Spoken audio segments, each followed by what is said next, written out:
సింహం రాజు గురించి ఓ అద్భుతమైన కథ చెబుతాను వినండి. అడవిలో ఒక సింహం ఉండేది. అది మంచి సింహం కాదు, చాలా భయంకరంగా ఉండేది.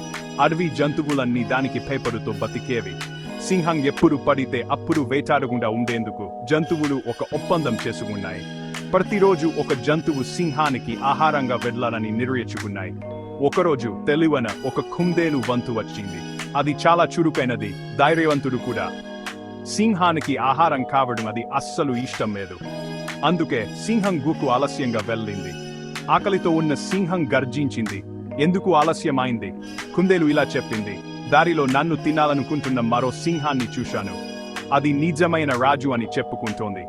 కోపంతో బాగిపోయిన సింహం దాన్ని నా దగ్గరకు తీసుకురా అని గద్దించింది. కుందేలు సింహాన్ని ఒక బావి దగ్గరకు తీసుకెళ్ళింది. అది బావి లోపల ఉంది అని చెప్పింది. సింహం బావిలో తన ప్రతిబింబాన్ని చూసి అదే మరో సింహమని అనుకొని బావిలోకి దూకింది. అలా సింహం తిరిగి రాలేదు. ఆ రోజు నుండి అడవిలో ప్రశాంతత నెలకొంది. జంతువులన్నీ సంతోషంగా జీవించాయి. పిల్లలారా, గుర్తుంచుకోండి, బలం చేయని పనులను తెలివితేటలు చేయగలవు.